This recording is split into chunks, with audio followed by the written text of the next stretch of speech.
This program was made possible by contributions to your PBS station from viewers like you. Thank you. Hello, I'm Melinda Kiefer and welcome to Live Green, Tennessee, where we take you across our great state to explore agriculture, agritourism, sustainable living practices, and so much more. In this episode, we talked to Christian Grantham at one of his 4 brick-and-mortar stores located in Woodbury, Tennessee, to learn all about the healthy oils and beverages for purchase that contain CBD oil to relieve stress and anxiety.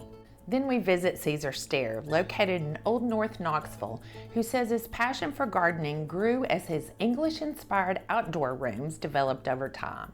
Most gardeners love to share their outdoor spaces, and that's certainly the case with Mr. Stair, who says his green thumb came later in life after meeting a well-known landscape architect. And finally, we sit down with Skip and Susan Peak at the 93rd Annual Putnam County Fair to talk about how they make brooms from their straw grown on their farm, along with carving the perfect broom handle from a tree log. All in this next episode of Live Green, Tennessee.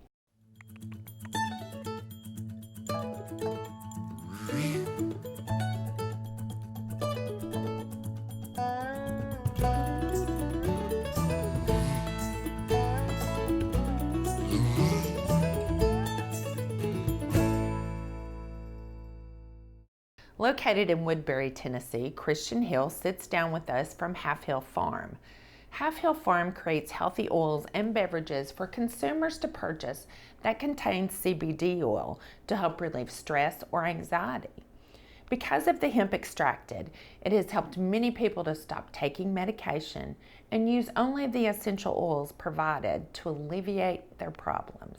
Half Hill Farm started small, but slowly began growing when they started trying innovative things, such as entering the hemp industry.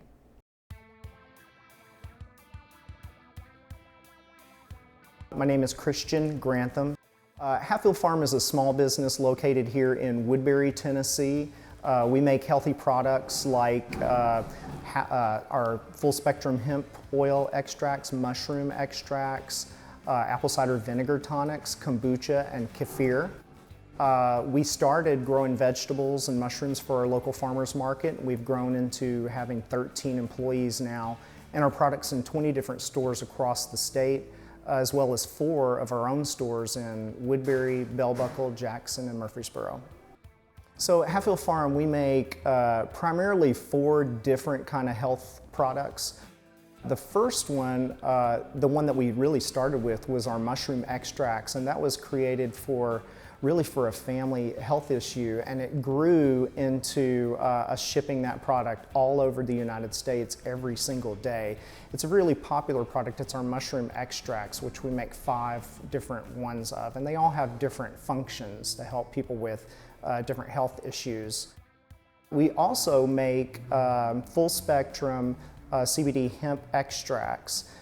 We were the first certified organic farm in Tennessee to grow industrial hemp back in 2015, so we know a lot about it, and it has really transformed the lives of our customers for everything from pain, inflammation, anxiety, gut issues, mental health issues. A lot of folks have literally come off of medications taking that product. And that's a story that you see all across the country right now with industrial hemp, since it was federally legalized January the 1st. We also make apple cider vinegar tonics. These are products made with an apple cider vinegar base, and then we add different herbs and spices to give it other functions and to flavor it so people can actually incorporate those into their diets. Those do a lot of different things. Your grandparents used apple cider vinegar and vinegars for the very same reason. It was used a long time ago as preservatives, but it also had a lot of different health benefits. It helped people digest their food, process their blood sugars.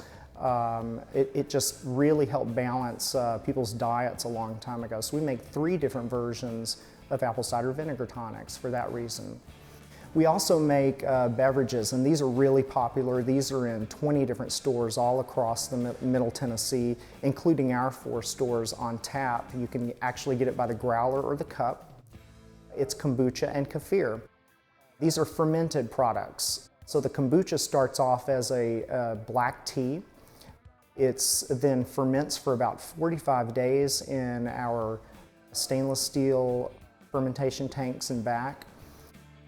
Then they're kegged and flavored, and they carbonate in the kegs, and then they're hooked up to the tap and served right from a tap into growlers or into cups or even bottles. So we bottle the product here as well, and then those bottles go out into stores across the state. Here in Tennessee, we've been really lucky to have a progressive, I would say progressive legislature on just one particular product at least, and that is hemp, industrial hemp. Early in the federal program, which was put in the 2014 Farm Bill on the federal level, Tennessee really took a lead with industrial hemp. They changed our state law, allowing farmers to come into a pilot program to grow industrial hemp. They allowed then the manufacturing of products made by derivatives of the plant, including oils which contain CBD. This is so important because CBD has so many health benefits. We have endocannabinoid system and receptors all through our body. There are only about 7 plants on the planet that produce CBDs that interact with that system. Hemp is one of those. For decades, we've been denied CBD. It very well could be a lot of our health issues that we're experiencing today could be a simple deficiency of CBD. The reason I say that is because almost universally with our customers, with all kinds of issues, they're coming off of their medications in consultation with their doctors. They're having pain relief. They're coming out of pain clinic and management programs. Some of these people are on fentanyl, of all things, a very dangerous drug. It's helping people in the opioid crisis. We're in the middle of a national emergency over opioids. States are starting to crack down on distributors through attorney generals, suing distributors of the drug. CBD is totally changing the landscape for these people, and it's coming at a critical time. Our legislature really saw that coming, and they got ahead of that, and it's really empowered farmers across the state to be ahead of this game all across the country. You know, when the legislature changed the law to allow farms to switch to hemp growing, there were a lot of tobacco farmers all across the state that at the very same time this legislation was being put forward were getting their tobacco contracts yanked right out from underneath them. The landscape for the health issues caused by tobacco all across the country are really pushing that drive to slowly decrease the farming of tobacco all across the country. Nowhere is it hitting farmers harder than right here in the South. Hemp has totally changed the landscape for farmers because of that. So one of the other ways that hemp is going to change consumer sustainability issues with, for example, smoking, it helps a smoker stop smoking. They start to smoke less because you don't smoke hemp as much as you do tobacco. There's not nicotine present, which is what a person smoking tobacco all day long is smoking tobacco for. With hemp, they may smoke it 1 time a day.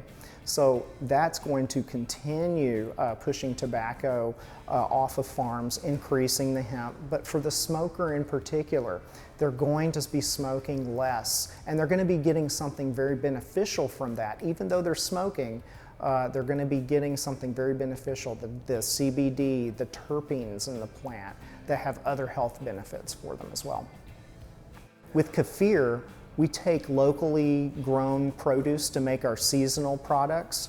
For example, currently we're in the middle of summer, so we've got a very popular blackberry kombucha that we make. We take locally harvested blackberries. This year we learned a lesson. We're buying as much as we can and freezing them because it's so popular that we literally run out within a week or two. So this year we've been fortunate to have a lot of blackberries from 3 different local sources. So we take those blackberries, we process them to juice, for example, right on the stove in the back. Then we add that to our kombucha. to make our blackberry kombucha. We also do the same thing for another seasonal that we just started this week, and it's our watermelon basil kefir. So that just starts with sugar babies that were grown locally, organic sugar babies, some basil, organic basil, that we then juice.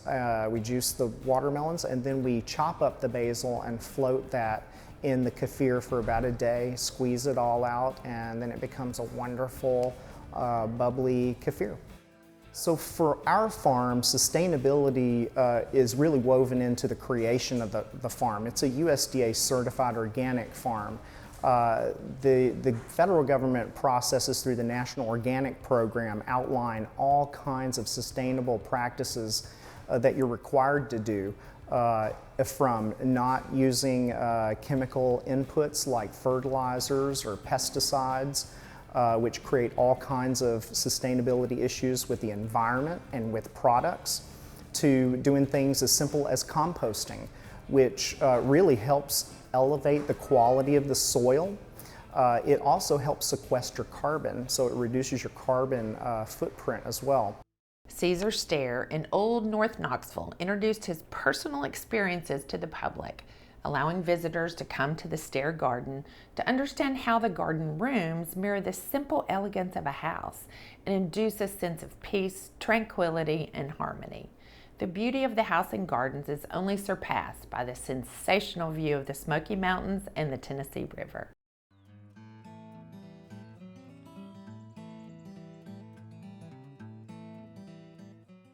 What kind of emotion and feeling does the garden evoke? That's what I'm interested in. It's like walking into somebody's house. What kind of feeling do you get?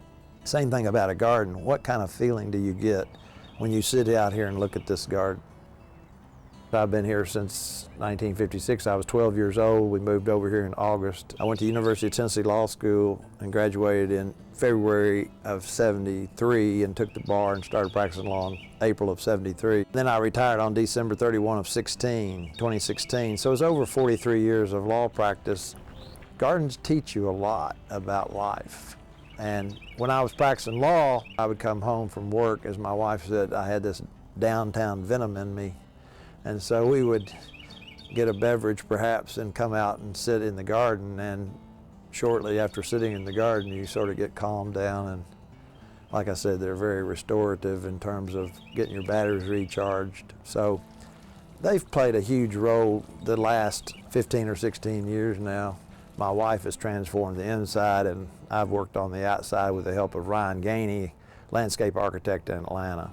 We became very, very good friends, very close. He was a man I loved and missed terribly. He died tragically in July of 2016 in a fire. The only thing I always give myself credit for was just saying, okay, we'll let you do what you want to do. You know, it was like giving an artist a blank canvas and said, paint me a painting. And we said, basically, build us a garden. And I had no idea what it would turn into. Well, the first thing he recognized was that I did not know anything about gardens.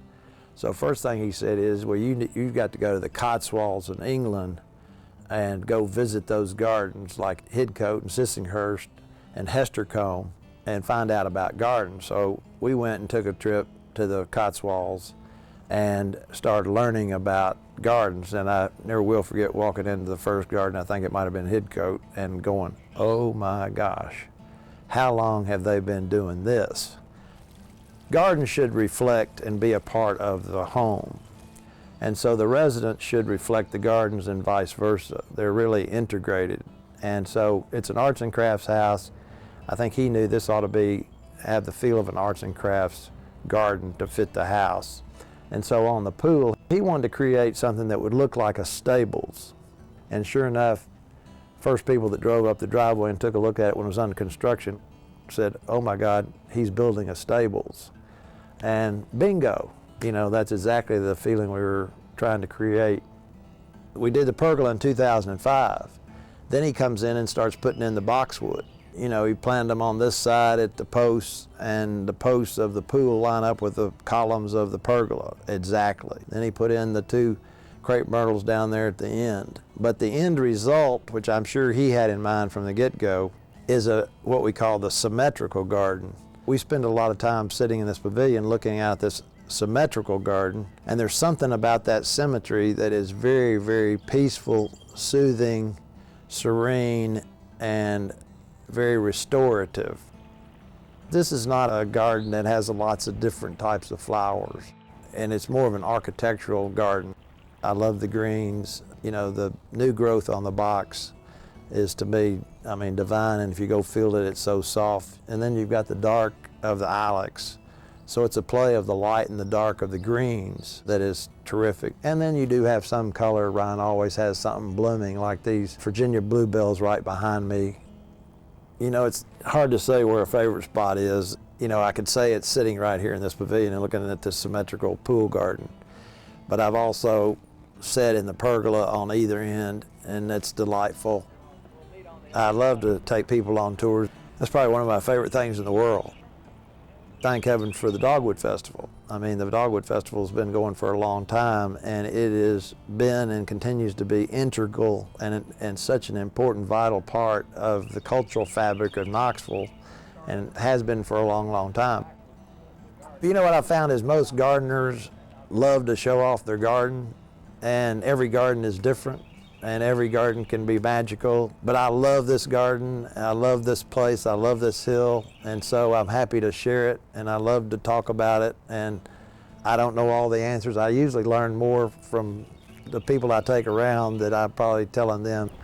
We want everybody to try to have an opportunity to enjoy what we have here in the view. Ryan used to say this was his garden, and you go out to the view and look at the mountains and the Tennessee River and say that was God's garden.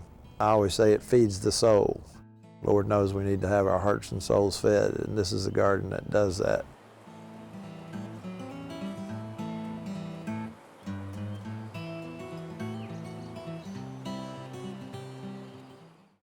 At the 93rd Annual Putnam County Fair, at the Back to Barnyard exhibit, we visit with Skip and Susan Peak. They provide us a demonstration on how to make brooms. A family business, Susan and Skip's broom farm, is Tailtam Hollow in Kentucky. They make broom brushes in all variety of colors, sizes, with beautiful hand-carved handles. The straw is grown on their farm, which provides a yield of approximately 100 brooms per acre.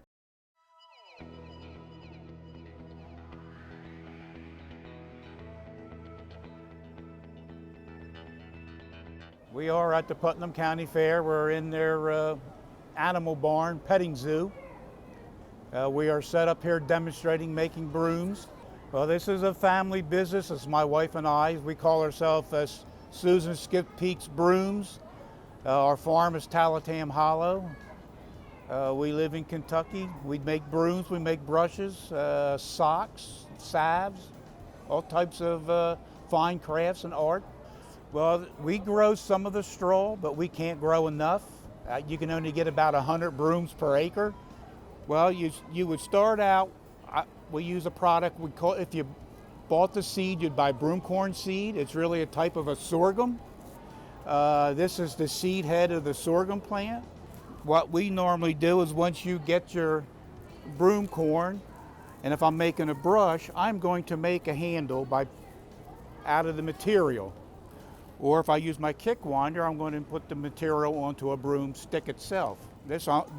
I'm making the stick. I learned how to do this at John C. Campbell Folk School to tie Appalachian style, and later, 4 or 5 years later, I come up with a kick winder, which is a replica of a late 1700s broom making machine.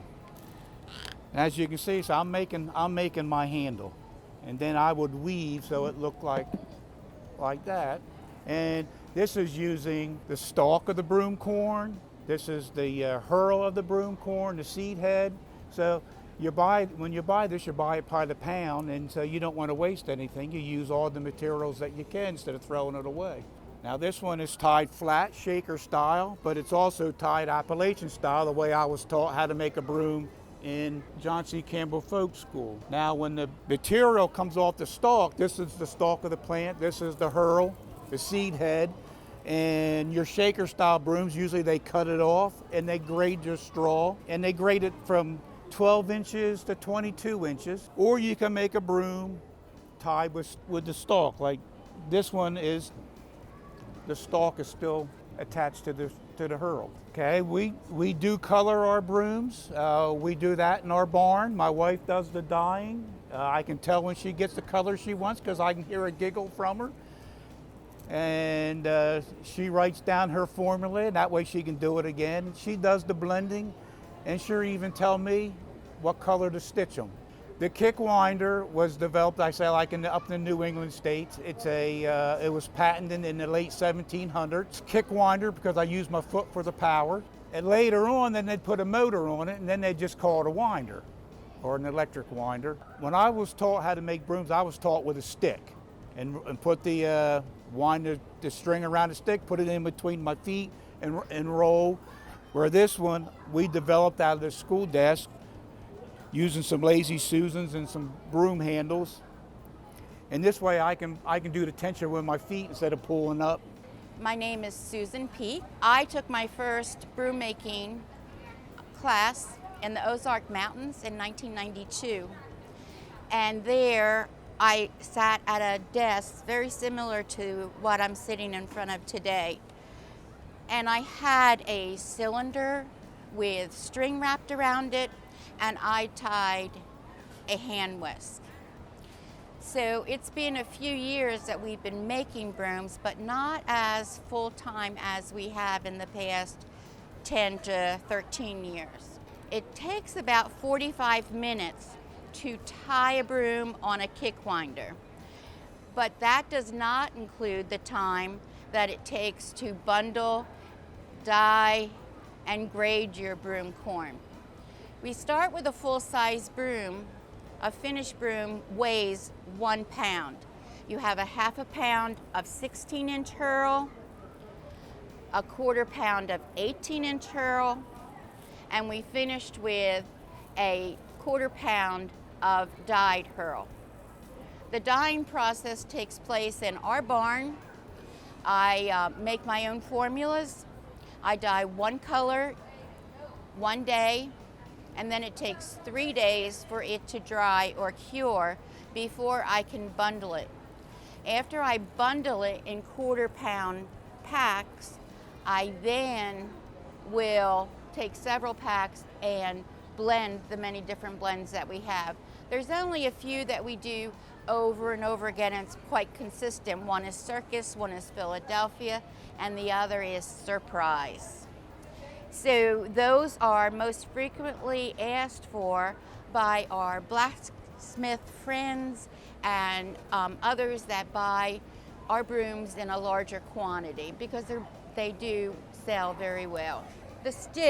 The broomstick actually determines the price of our broom. This is a commonly used dowel handle. If we use a walking stick, then we add $5 to our price. And that's just for debarking, sanding, and varnishing. But if we have to enjoy the outdoors and walk through the woods to find a twisted stick, then we add another $5. And this takes hours to pull out the vine, sand, again, debark, and prep it with a polyurethane or a varnish. Our dye is a vegetable dye or a floral dye. It does not grow in a field that is, the seeds are not spread, a wide spread, or it's actually in a row. You have to walk down each row and you have to break the seed head down so that it hangs. Therefore, that allows the stalk to be straight. If it bends over, it's very difficult to package and store in a barn, but once it's dry, you can hang it upside down and it stays nice for at least 2 years. Once the soil is warm in your garden spot, you can plant the sorghum seed, generally around Mother's Day, and then your first harvest will be in September. There again, you have to break the stalk, let it hang for 2 weeks, and then the stalk can be cut and brought into the barn. You may even get a second cutting, and that is if we have a lot of rain in the spring, May and June. It tends to bolt with a warm July, and if it's cut in July, then you may get more sprouts coming up, and you may have a recut in September or October. But again, the process is the same. You need to break the seed head down, let it hang for 2 weeks, and then it can be cut and stored. And do they fly? Yes, they can. It's up to the operator. We suggest not going over 10 foot or beyond 10 miles an hour.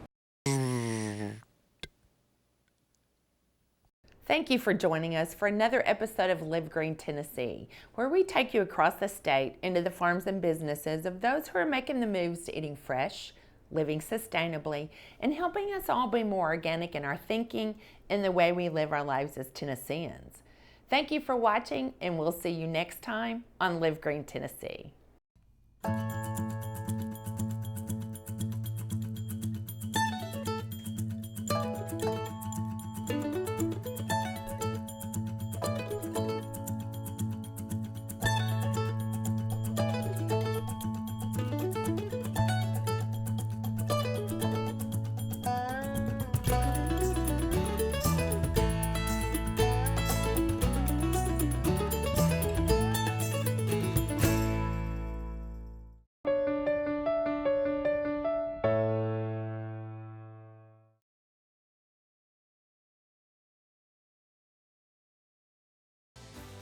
This program was made possible by contributions to your PBS station from viewers like you.